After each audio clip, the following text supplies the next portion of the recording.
नमस्कार दोस्तों, मेरा नाम है सुमित और मैं आप सभी का स्वागत करता हूं अपने YouTube चैनल पर जिसका नाम है वैदिक शास्त्र। दोस्तों, इस चैनल पर हम बात करते हैं धर्म से जुड़ी हुई बातें तथा कुछ पौराणिक कथाओं के बारे में। अगर आप इस चैनल पर नए हैं तो हमारे चैनल को ज़रूर सब्सक्राइब करें। मैं आपके लिए ऐसे ही ज्ञान और धर्म से जुड़ी हुई किस्से कहानियाँ लेकर आता रहूँगा। दोस्तों, आज मैं आप सभी के सामने एक मज़ेदार कहानी लेकर आया हूँ जिसका शीर्षक है सिंहासन 32। दोस्तों, जैसा कि नाम से ही पता चलता है, इस कहानी के 32 भाग हैं। मतलब इसमें 32 कहानियाँ हैं और यह सभी कहानियाँ एक दूसरे से जुड़ी हुई हैं। तो चलिए शुरू करते हैं वीडियो। दोस्तों, थोड़ा सा मैं इस कहानी का परिचय करा देता हूँ। यह कहानी है राजा भोज के ऊपर, जिसे एक मिट्टी में गड़ा हुआ बहुत ही बड़ा सिंहासन मिलता है। यह सिंहासन राजा विक्रमादित्य का है, लेकिन जैसे ही वो उस सिंहासन पर बैठने का प्रयत्न करता है, सिंहासन के दोनों ओर सजावट के लिए लगाई गई 32 पुतलियों में से एक जीवित हो जाती है और वह राजा भोज से कहती है, इस सिंहासन पर बैठने का अधिकारी तुम नहीं हो, क्योंकि तुम राजा विक्रमादित्य जैसे योग्य नहीं हो। फिर वह राजा विक्रमादित्य के गुणों को प्रकाशित करने के लिए एक रोमांचक कहानी सुनाती है, जिसे सुनकर सभी हक्के बक्के रह जाते हैं। तो आइए शुरू करते हैं यह कहानी। आर्यवर्त के उज्जैन नामक नगर में एक राजा भोज नाम के न्यायप्रिय राजा राज्य करते थे। उनके राज्य में सभी जगह सुख शांति थी और उनके प्रशासन और न्याय की चर्चा हर जगह व्याप्त थी। एक दिन उनकी राज्यसभा लगी थी। उसी समय उज्जैन नगर के नगर प्रधान ने उनके सामने 4 सिद्ध ब्राह्मणों को अपराधियों के रूप में प्रस्तुत किया। यह देखकर राजा ही नहीं बल्कि पूरी राज्यसभा आश्चर्यचकित रह गई। राजा भोज के शासन में यह पहली बार था जब विद्वान ब्राह्मणों को साधारण अपराधियों की तरह लाया गया था। राजा भोज ने नगर प्रधान से उन ब्राह्मणों के अपराध के बारे में पूछा तो उसने राजा के सम्मान में सर झुकाते हुए कहा, महाराज, इन चारों ने घोर अपराध किया है। इन्होंने सनातन धर्म के आचरण और दर्शन पर 4 उत्कृष्ट कोटि के ग्रंथ लिखे हैं और उन पर रचयिता के रूप में अपना नाम ना डालकर महर्षि वेदव्यास का नाम डाल दिया है। राजा ने ब्राह्मणों से पूछा, आप लोग इस आरोप के बचाव में कुछ कहना चाहते हैं? ब्राह्मणों ने कुछ नहीं बोला और अपना सर झुका लिया। राजा भोज ने इस पर क्रोधित होकर कहा, इतिहास को दूषित करके प्राचीन ऋषियों के नाम पर प्रदूषण फैलाने वाले इन अपराधियों के हाथ काट लिए जाएं। क्षमा महाराज, ब्राह्मणों ने आकर कहा, इतना कठोर दंड हमारी जीविका को नष्ट कर देगा। हम दान और भिक्षा नहीं ले सकेंगे, यज्ञ और हवन भी नहीं कर सकेंगे तथा कोई ग्रंथ भी नहीं लिख पाएंगे। राजा ने सुनकर कहा, समाज में ऐसे ग्रंथों की आवश्यकता नहीं है जो इतिहास और ऋषि मुनियों के कथन को दूषित करें। निसंदेह हमारे राज्य में किसी भी विचार को लिखने की स्वतंत्रता है, पर अपने विचार को इतिहास पुरुषों के नाम से प्रचारित करके धर्म और समाज को भ्रमित करना घोर अपराध है। भोज ने उनकी एक ना सुनी और सैनिकों को ले जाने के लिए कहा। सैनिक उन ब्राह्मणों को ले गए। इसके बाद कामनी पद्मावती नामक एक सुंदरी ने न्याय के लिए गुहार करते हुए कहा, महाराज, मेरा पति मुझे मारता पीटता है, मुझ पर हर प्रकार के अत्याचार करता है, मुझे उससे मुक्ति दिलवाइए महाराज। सारी राज्यसभा युवती के आरोप को सुनकर स्तब्ध रह गई। सामाजिक व्यवस्था मंत्री रमेश देव ने कहा, यह घोर अपराध है महाराज। हमारे राज्य में नारी का अपमान करना सबसे नीचा कर्म माना जाता है। अपराधी को कठोर दंड मिलना चाहिए।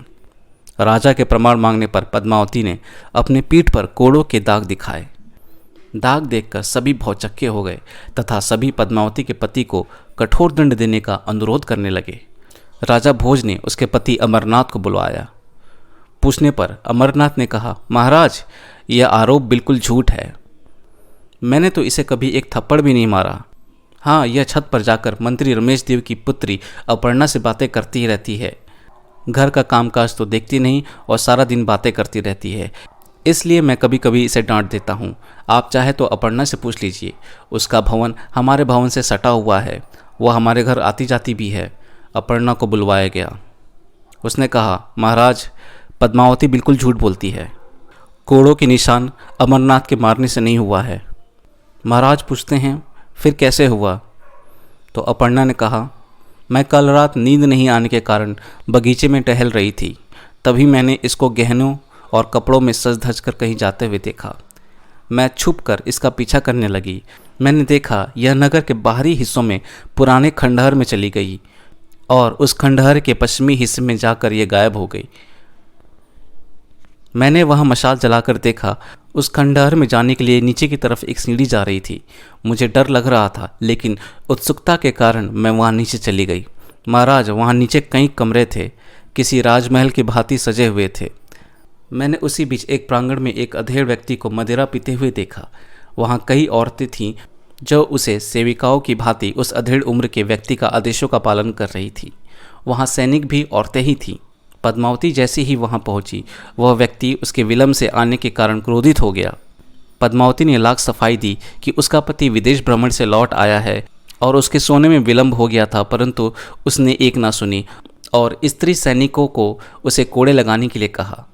महाराज, यह कुल्टा स्त्री, जिसे अपनी सखी कहने में भी मुझे लज्जा आती है, कोड़े खाकर भी उस पुरुष के प्रति समर्पित हो गई और इसने उसके साथ मर्यादा की सारी सीमाओं को त्याग कर दिया तथा सुबह होने से पहले ही घर को लौट आई। भोज ने कुपित दृष्टि से पद्मावती को देखते हुए कहा, घोर आश्चर्य है। हमारे राज्य में, हमारी राजधानी में ऐसा विलास घर बनाकर कौन धर्म के मर्यादाओं का हनन कर रहा है? अपर्णा, ऐसे अपराध तो समर्थ लोग ही कर सकते हैं। क्या तुम उस व्यक्ति को जानती हो? अपर्णा ने कहा, जी महाराज। लेकिन अपर्णा का सिर लज्जा से झुका हुआ था। राजा ने पूछा, कौन था वो? अपर्णा ने सर झुकाते हुए उत्तर दिया, महाराज, वो व्यक्ति मेरे पिता थे, आपके समाज की व्यवस्था को देखने वाले मंत्री माननीय रमेश देव। अपर्णा ने भावुक स्वर में कहा, मुझे सर उठाने में भी लज्जा आती है। भोज ने रमेश देव को बंदी बना लिया। उन्होंने उसकी सारी संपत्ति छीनकर अपर्णा को दे दी और उसे राज्य से निकाल दिया। पद्मावती के संबंध में कहा, यद्यपि यह स्त्री घोर अपराधीन है और अपने पति की अपराधिनी है, पति पत्नी के संबंध के बीच राज्य का हस्तक्षेप उचित नहीं है। इसलिए यह इसके पति पर निर्भर करता है कि वह इसे क्षमा करके अपने घर में रखे या त्याग दे। पद्मावती अपमान और लज्जा से मानो प्राणहीन हो गई। उसके पति ने कहा, महाराज, धर्म के मर्यादा से यह मेरी अर्धांगिनी है। किसी अंग के दूषित होने पर उसे सुधारने का प्रयत्न किया जाता है, उसे त्याग नहीं दिया जाता। जीव कटुवाणी की अभ्यासी हो जाए और मनुष्य के लिए समस्याएं उत्पन्न करने लगे तो उसे काट कर कोई फेंक नहीं देता। मैं इसे इसका मार्ग दिखाने का प्रयत्न करूंगा। सारी राज्यसभा अमरनाथ के इस निर्णय से संतुष्ट थी। अगले दिन राजधानी के समीप रामपुर नामक एक गांव में सूर्यभान नामक एक चरवाहा रहता था। उसका पुत्र चंद्रभान किशोर था और पढ़ा लिखा भी नहीं था, परंतु वह समस्त गांव के नौजवान लड़कों का नेता था। वह सभी उसी के साथ अपने अपने पशु चराने जाया करते थे। एक दिन चंद्रभान अपने मित्रों की मंडली के साथ पशु लेकर गोलक पहाड़ियों के बीच मैदान में चला गया, जहां गांव के लोग भूत के भय से नहीं जाते थे। कहा जाता है कि उस मैदान के बीच कई मिट्टी के पुराने किले थे जिन पर घास जम गई थी और यह टीले भूतग्रस्त थे। चंद्रभान के मित्रों ने उसे मना किया, परंतु चंद्रभान ने कहा, अरे भूत भूत कुछ नहीं होते, वहाँ तो हरी भरी घास बहुत है, पशुओं का उत्तम चारा तो वहीं है, चलो चलते हैं। चंद्रभान के कहने पर सभी वहीं चले गए। सबने पशु चरने के लिए छोड़ दिया और खेलने लगे, परंतु चंद्रभान एक टीले पर बैठ गया। अचानक ना जाने क्या हुआ, चंद्रभान ने गुस्से से चीखते हुए कहा, यह राजा भोज, इससे बड़ा मूर्ख राजा मैंने कभी नहीं देखा और ना ही सुना। यह तो मूर्खों की भांति न्याय करता है। इसने मेरी उज्जैन नगरी की पूरी प्रतिष्ठा मिट्टी में मिला दी। यह सुनते ही सभी चरवाहे भयभीत हो गए। उसने चंद्रभान को समझाते हुए कहा, यह तुम्हें क्या हो गया चंद्रभान? राजा के सिपाही सुनेंगे तो वो हमें बंदी बना लेंगे और कठोर दंड देंगे। इस भोज के सैनिक मुझे पकड़ेंगे, मुझे। चंद्रभान ठहाके लगाकर हंसते हुए बोला, चक्रवर्ती सम्राटों को तो हिम्मत ही नहीं हुई कि वो हमारे तरफ देखें, और यह राजा भोज किस खेत की मूली है। उसी पहाड़ी की गुफा में दंडित नामक एक ऋषि रहते थे। वह जाति से शूद्र थे, पर उन्होंने घोर तप करके ऋषित्व प्राप्त कर लिया था और वो ऋषि बन गए थे। वे चंद्रभान की बातों को सुनकर आश्चर्यचकित हुए और गुफा से निकलकर चंद्रभान के समीप पहुँचे तो चंद्रभान ने चक्रवर्ती सम्राटों की तरह उनका आदर करते हुए टीले पर बैठाया। इससे दंडिक को और भी आश्चर्य हुआ। उन्होंने पूछा, महाराज, राजा भोज के न्याय की तो हर जगह चर्चा होती है और आप उसकी कठोर आलोचना कर रहे हैं, मैं कारण जान सकता हूँ? चंद्रभान ने कहा, मूर्ख ही उसकी न्याय की प्रशंसा करते हैं। कल उसने 2 अपराधियों पर न्याय किया और दोनों मूर्खता से भरे हुए हैं। दंडित ने आश्चर्य से पूछा, वो कैसे महाराज? इस पर चंद्रभान ने कहा, ब्राह्मणों ने जिन ग्रंथों की रचना की थी वह धर्म और दर्शन की ग्रंथ हैं।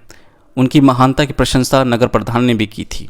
उनका अपराध ये था कि उन्हें अधिक प्रामाणिक बनाने के लिए उन्होंने उन रचनाओं पर वेद व्यास का नाम डाल दिया। इसमें उनके मन में समाज के हित की भावना ही थी, उनका कोई व्यक्तिगत लाभ इसमें नहीं था। परंतु यह अपराध ही तो है महाराज, दंडित ने कहा। हाँ, अपराध है, परंतु इतना भी नहीं कि उनके हाथ काट लिए जाए। यह मूर्ख राजा यह नहीं जानता कि ब्राह्मणों को श्रेष्ठ क्यों कहा गया है। अब वे ब्राह्मण यज्ञ हवन नहीं कर सकेंगे, समाज के भले के लिए ग्रंथ नहीं लिख सकेंगे। पूरा समाज उनके मस्तिष्क से वंचित रह गया। वह विद्वान ब्राह्मण थे, उनके कर्मों का औचित्य समझाया जा सकता था। वह स्वभाव से अपराधी नहीं थे, उनसे केवल गलती हुई थी।